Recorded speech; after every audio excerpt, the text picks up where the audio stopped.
ಅನ್ನೋದು ಎಸ್ಪಿಪಿ ಪ್ರಸನ್ನಕುಮಾರ್ ವಾದ.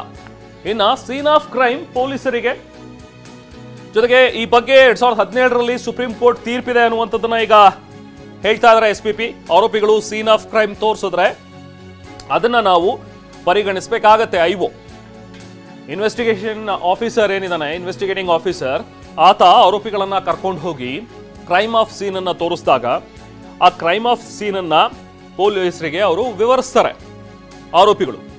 ಅದನ್ನ ಕೂಡ ಇಲ್ಲಿ ಪರಿಗಣಿಸಬೇಕಾಗತ್ತೆ. ಸೀನ್ ಆಫ್ ಕ್ರೈಮ್ ಪೊಲೀಸರಿಗೆ ಮೊದಲೇ ಗೊತ್ತಿತ್ತು ಅಂತ ಹೇಳಿ ಆರೋಪಿಗಳ ಪರ ವಕೀಲರು ವಾದ ಮಾಡಿದ್ದಾರೆ.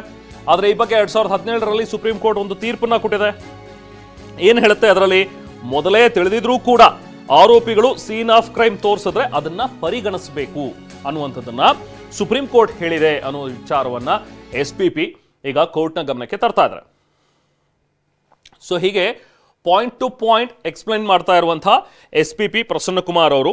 ಈ ಹಿಂದೆ ಏನು ಆರೋಪಿಗಳ ಪರ ವಕೀಲರು ಒಂದ್ ಕಡೆ ದರ್ಶನ್ ಪರ ಸಿ.ವಿ. ನಾಗೇಶ್ ಅವರು ವಾದವನ್ನ ಮಂಡಿಸಿದ್ರು, ಹಾಗೆ ಪವಿತ್ರ ಗೌಡ ಪರವಾಗಿ ಟಾಮಿ ಸೆಬಾಸ್ಟಿಯನ್ ಅವರು ವಾದವನ್ನ ಮಂಡಿಸಿದ್ರು. ಹೀಗೆ ಇನ್ನ ಬೇರೆ ಬೇರೆ ಆರೋಪಿಗಳ ಪರ ವಕೀಲರು ಕೂಡ ತಮ್ಮ ವಾದ ಮಂಡನೆಯನ್ನ ಏನು ಮಾಡಿದ್ರು, ಅದೆಲ್ಲದಕ್ಕೂ ಕೂಡ ಕೌಂಟರ್ ಆಗಿ ಈಗ ಎಸ್ಪಿಪಿ ಪ್ರಸನ್ನಕುಮಾರ್ ಅವರು ಉತ್ತರಗಳನ್ನ ಕೊಡ್ತಾ ಇದ್ದಾರೆ. ಹೇಗೆ ನಮ್ಮ ತನಿಖೆ ಸರಿಯಾಗಿ ನಡೆದಿದೆ, ನಮ್ಮ ಅಂದ್ರೆ ಈಗ ಪೊಲೀಸರ ಪರವಾಗಿ ಇರುವಂತಹ ಎಸ್ಪಿಪಿ ಅವರು ವಾದ ಮಂಡಿಸ್ತಾ ಇರೋದ್ರಿಂದಾಗಿ ನಮ್ಮ ಇನ್ವೆಸ್ಟಿಗೇಟಿಂಗ್ ಆಫೀಸರ್ ಕರೆಕ್ಟ್ ಆಗಿ ಅದನ್ನ ತನಿಖೆ ಮಾಡಿದರೆ, ತನಿಖೆ ಮಾಡಿ ರಿಪೋರ್ಟ್ ಅನ್ನ ಕೊಟ್ಟಿದ್ದಾರೆ. ಅದೆಲ್ಲವನ್ನೂ ಕೂಡ ಕೋರ್ಟ್ ಪರಿಗಣನೆಗೆ ತೆಗೆದುಕೊಳ್ಬೇಕು ಅನ್ನುವಂಥದ್ದನ್ನ ಇಲ್ಲಿ ಎಸ್ಪಿಪಿ ಪ್ರಸನ್ನಕುಮಾರ್ ಅವರು ಹೇಳ್ತಾ ಇದ್ದಾರೆ. ಇನ್ನ ರಿಮ್ಯಾಂಡ್ ಅರ್ಜಿ ಬಗ್ಗೆನೂ ಕೂಡ ಈಗ ಮಾತಾಡ್ತಾ ಇದ್ದಾರೆ. ಸೊ ನೋಡಿ, ರಿಮ್ಯಾಂಡ್ ಅರ್ಜಿಗೂ ಮುಂಚೆ ಸೀನ್ ಆಫ್ ಕ್ರೈಮ್ ಬಗ್ಗೆ ಮಾತಾಡಿದ್ರು ಎಸ್ಪಿಪಿ ಪ್ರಸನ್ನಕುಮಾರ್ ಅವರು.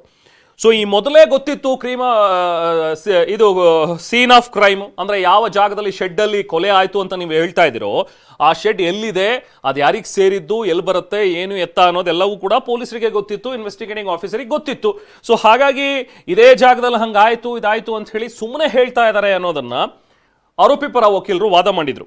ಅದಕ್ಕೆ ಈಗ ಕೌಂಟರ್ ಕೊಟ್ಟಂತಹ ಎಸ್ಪಿಪಿ ಪ್ರಸನ್ನಕುಮಾರ್ ಅವರು 2017ರಲ್ಲಿ ಸುಪ್ರೀಂ ಕೋರ್ಟ್ ಒಂದು ತೀರ್ಪನ್ನ ಕೊಟ್ಟಿದೆ.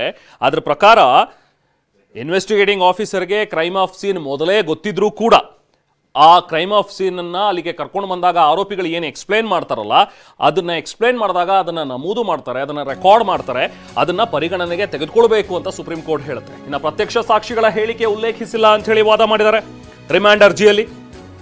ಸೊ ರಿಮ್ಯಾಂಡ್ ಅರ್ಜಿಯಲ್ಲಿ ಹೇಳಿಕೆಯನ್ನ ಉಲ್ಲೇಖಿಸಿಲ್ಲ ಅನ್ನುವಂಥದ್ದನ್ನ ಹೇಳ್ತಾರೆ ಯಾರು, ಆರೋಪಿ ಪರ ವಕೀಲರು. ಆದ್ರೆ ಕೇಸ್ ಡೈರಿಯನ್ನ ಮ್ಯಾಜಿಸ್ಟ್ರೇಟ್ಗೆ ಈ ಹಿಂದೆನೆ ಕೊಟ್ಟಿದ್ವಿ ಅನ್ನೋದನ್ನ ಎಸ್ಪಿಪಿ ಪ್ರಸನ್ನಕುಮಾರ್ ಅವರು ಹೇಳ್ತಾ ಇದ್ದಾರೆ.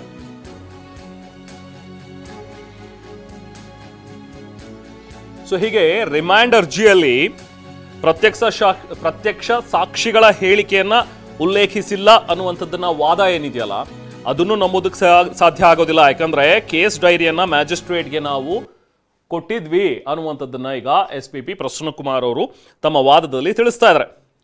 ಹೀಗೆ ಯಾವ್ಯಾವ ಸಾಕ್ಷ್ಯಗಳು ಸರಿ ಇಲ್ಲ, ತನಿಖೆ ಸರಿಯಾಗಿ ನಡೆದಿಲ್ಲ, ನೀವು ಸಾಕ್ಷ್ಯಗಳನ್ನು ಪ್ಲಾಂಟ್ ಮಾಡಿದಿರಿ, ಸಾಕ್ಷ್ಯಗಳು ಯಾವುದು ಕೂಡ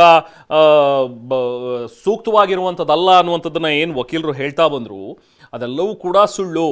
ನಾವು ಕರೆಕ್ಟಾಗಿ ನಡೆದಿದೆ ತನಿಖೆ, ಸರಿಯಾದ ರೀತಿಯಲ್ಲಿ ನಾವು ಸಾಕ್ಷ್ಯಗಳನ್ನು ಕಲೆ ಹಾಕಿದ್ದೀವಿ, ಎಲ್ಲವನ್ನೂ ಕೂಡ ರೆಕಾರ್ಡ್ ಮಾಡಿದ್ದೀವಿ, ದಾಖಲೆಗಳಿವೆ ಅನ್ನುವಂಥದ್ದನ್ನು ಎಸ್ಪಿಪಿ ಪ್ರಸನ್ನಕುಮಾರ್ ಅವರು ಹೇಳಿದ್ದಾರೆ.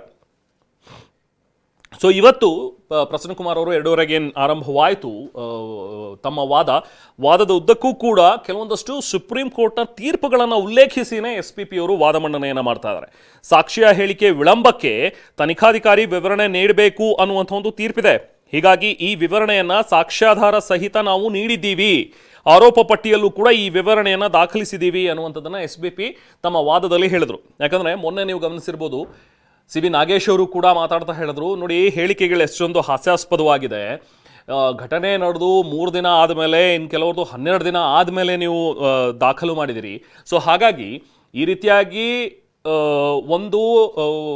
ಕೆಲವೊಂದಷ್ಟು ಆ್ಯಕ್ಟ್ಗಳು ಬರುತ್ತೆ, ಆ ಆ್ಯಕ್ಟ್ಗಳ ಪ್ರಕಾರ ಕೆಲವೊಂದಷ್ಟು ಸಾಕ್ಷ್ಯಗಳನ್ನು ಲೇಟಾಗಿ ನಾವು ತೊಗೊಂಡ್ರು ಕೂಡ ಅದರಲ್ಲಿ ನೀವು ಸಾಕ್ಷ್ಯಗಳು ಹೇಳಿಕೆ ಲೇಟಾಗಿದ್ದರೂ ಕೂಡ ಅದನ್ನು ನಾವು ಪರಿಗಣನೆಗೆ ತಗೋಬೋದಾಗುತ್ತೆ. ಈಗ UAPA ಅಡಿಯಲ್ಲಿ ಬಂಧನ ಆಗಿರ್ಬೋದು, ಸೊ ಈ ಥರದ್ದು ಒಂದಷ್ಟು ಟೆರರಿಸಮ್ಗೆ ಸಂಬಂಧಪಟ್ಟಂತಹ ಒಂದಷ್ಟು ಪ್ರಕರಣಗಳಿರ್ಬೋದು, ಅಲ್ಲಿ ನೋಡ್ಬೋದು. ಆದರೆ ಇಂಥ ಟೈಮ್ನಲ್ಲಿ ಸಾಕ್ಷ್ಯಗಳನ್ನು ನೀವು ಅದಾಗಲೇ ಕೂಡಲೇ ನೀವು ಮಾಡಬೇಕಿತ್ತು, ಸಾಕ್ಷಿಗಳನ್ನು ದಾಖಲು ಮಾಡಬೇಕಿತ್ತು ಅನ್ನುವಂಥದ್ದು ಅವರ ವಕೀಲರ ಒಂದು ವಾದ ಆಗಿತ್ತು.